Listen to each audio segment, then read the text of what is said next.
Hi, everybody. It's me, Everything. I am back, and today I'm going to talk to you about how to deal with a loved one that's on hospice. So, a little bit of history. My dad recently passed away about 2 months ago, and he was suffering with cancer and a lot of other illnesses, but cancer was the main one that was affecting him. So he's had cancer for 10 years. So he died when he was 72. I'm 25. So it was a big difference growing up. A lot of people parents was younger, like 30, 40. A lot of my friends in my age group was like, is that your grandma? I mean, grandpa? Stuff like that. And it was really difficult dealing with that going through the years. So I had a question like, how, you know, you felt going through everything and knowing that your dad had cancer. Um, well, I was just shocked. It was like I didn't really realize the impact it had. I just thought, okay, he's sick. I didn't really think too much into it. I was like probably in denial about everything, and I knew all the stories came out. People with cancer and they died and they passed away and they lose the battle to cancer or whatever.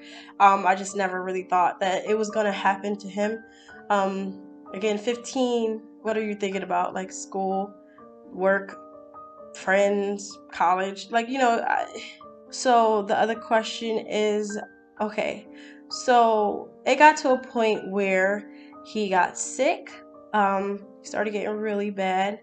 He started to not want to go outside. He wanted to stay in the house.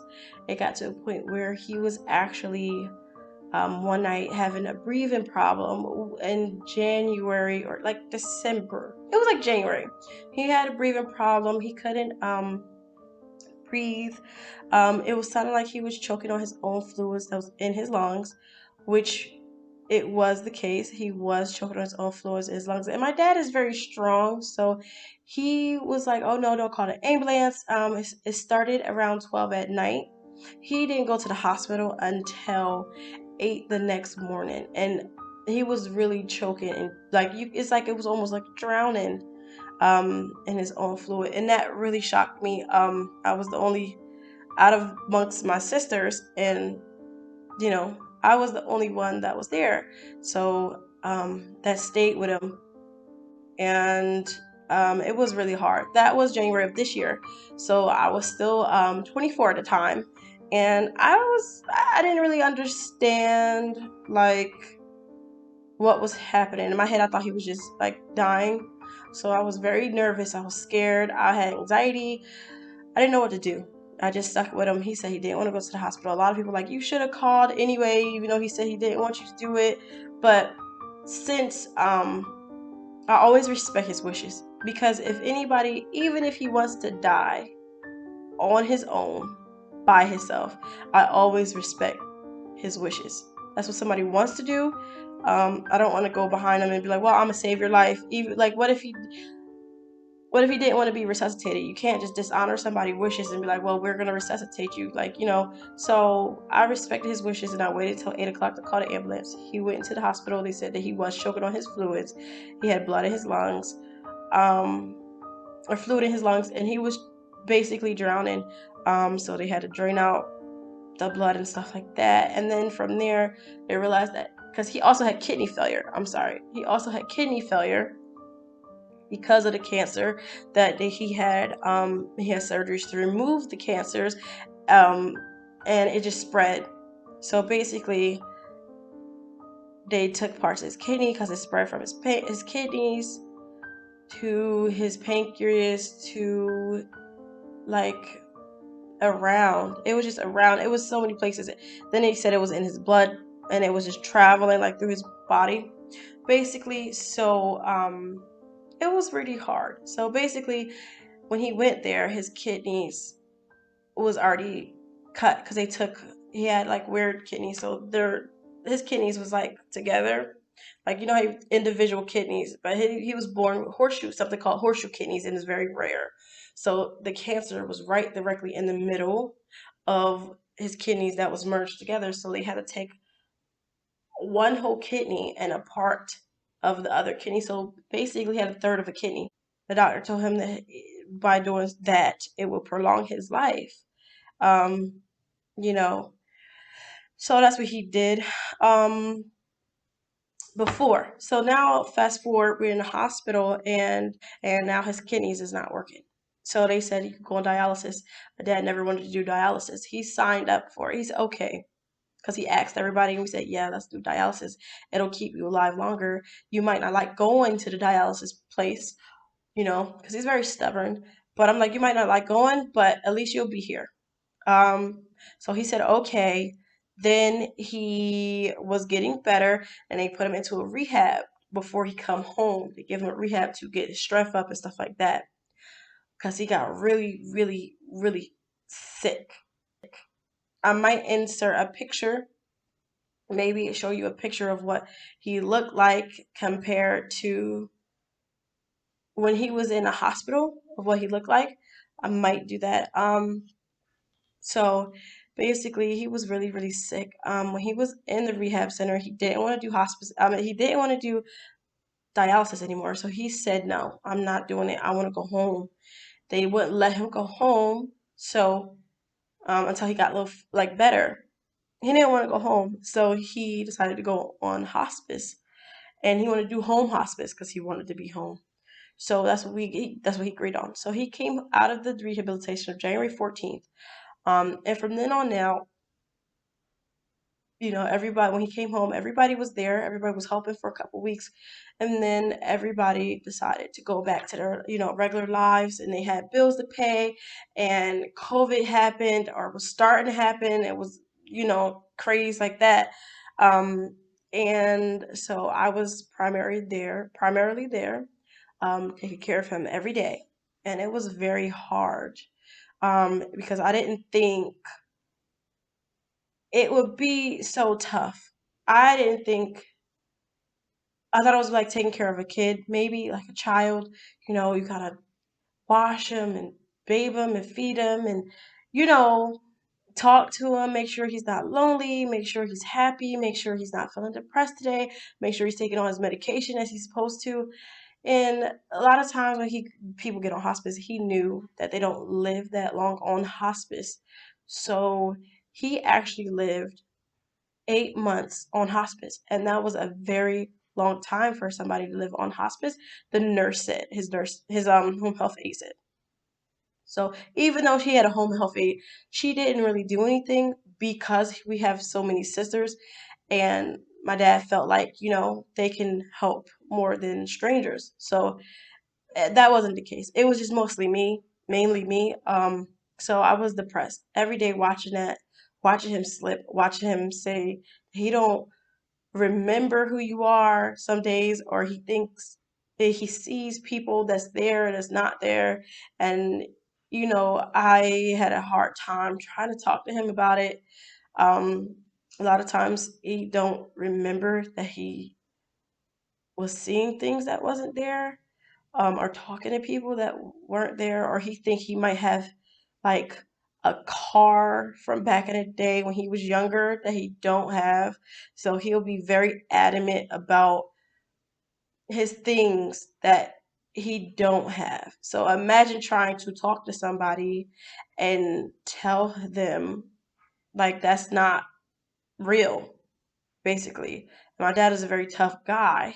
So it was a struggle because he would have attitudes because I was trying to tell him, you're hallucinating and stuff like that. And that was bad.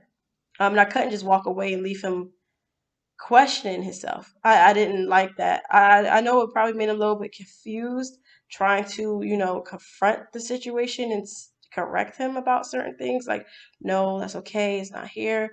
And he hated when I try to baby the situation, like baby him, like, oh yeah, I see. Or like, try to sympathize with him. He hated that. He did not like that at all. So it was very hard watching him go through days where he couldn't use the bathroom by himself. Um, he was on, what's it called? Like a commode. the portable bat potties that I said keep calling them potties because of the kids, portable bathrooms that the older people have. He did have a walker. It was in the beginning, I was walking him back and forth to the commode, and I was, taking care of him and wiping him and stuff like that. Then it got to a point later on, towards the 3 months before he passed away, where he couldn't use the bathroom on his own. So um, I had to use the pins, which is like adult diapers, and he was using, he hated it. He really did not like it. He was like, he was telling me all the time, like, one day you just fine, the next minute I can't move, I can't use the bathroom, I can't take care of myself. And I was being comforting, and I was very sad, and I tried to be strong because I didn't want him to see how sad I was. But I was really sad. Like, that was hard watching him go through that. Excuse me, sorry. Try my best not to cry because it was hurtful. Um, uh, so it was days where he didn't eat at all. He didn't eat anything. It was days where he wanted to eat more.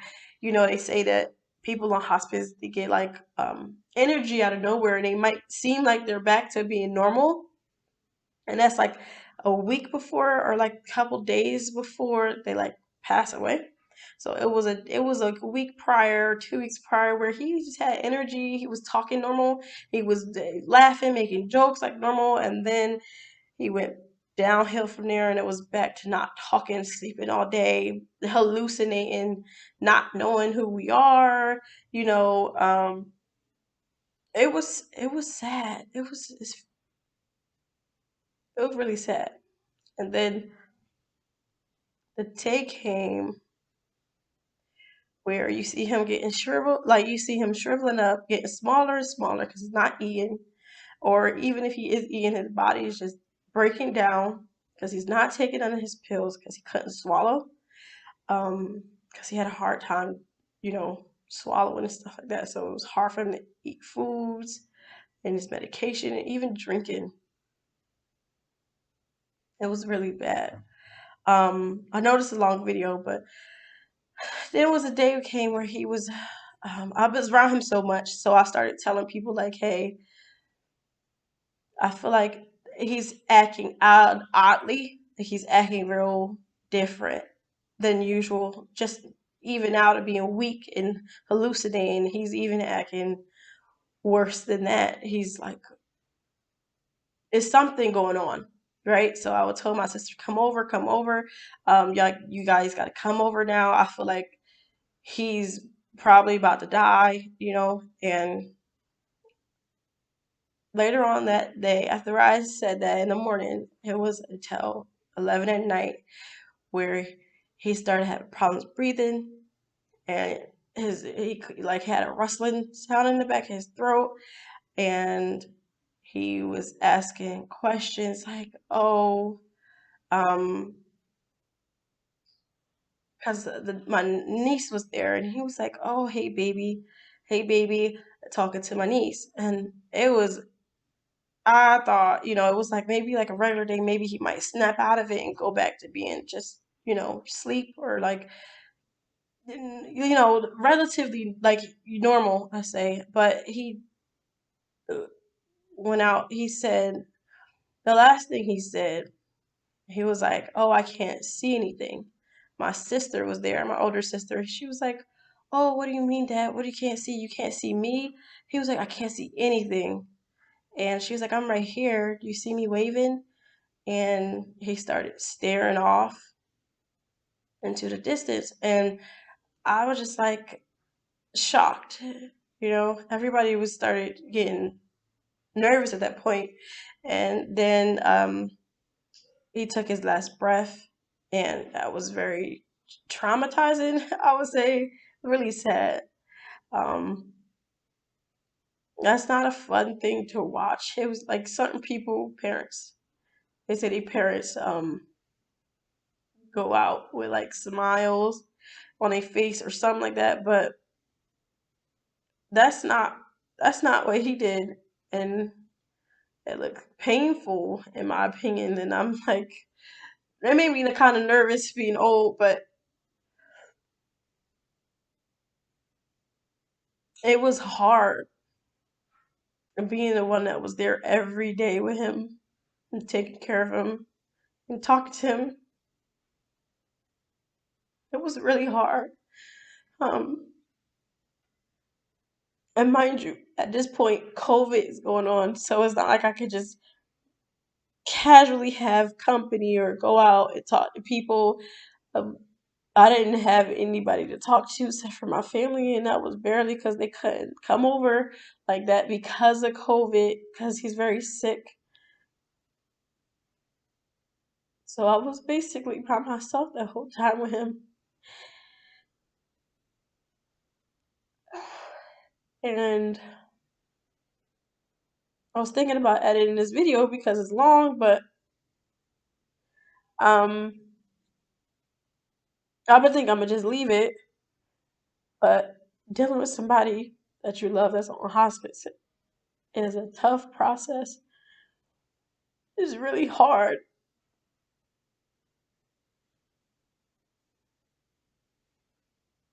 Not a lot of people deal with their parents that's on hospice. A lot of times they put them in a home somewhere that can take care of them. But my dad didn't want that. And I always honored what he wanted because that's him as a person, as an individual. I always honored what he wants. So he wanted to die in the house that he lived in all his life. Then that's what can I say? You know, I'm sorry. I haven't cried since the funeral. So it's been a long time. It's been 2 months. And talking about it, I feel like I could talk about it now because it's been hard. But yeah, so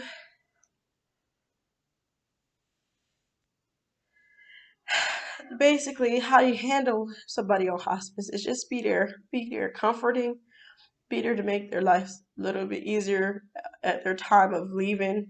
Um, Try not to confuse them. Try not to fight against what they think is real because that is tough. Try not to be sad. I don't know if everybody parent is like that, but try not to be sad so much because you just make them depressed. They already know that they're going. Like, and it was sorry, it was days where he was saying, "Oh, I'm getting better. I'm gonna get better if I just do this. I'm gonna get better." And I was looking at him and I'm like, "Yeah, you're gonna get better." But in my head, like I knew he wasn't, and it was moments where he was really convinced, like, "I'm gonna get better."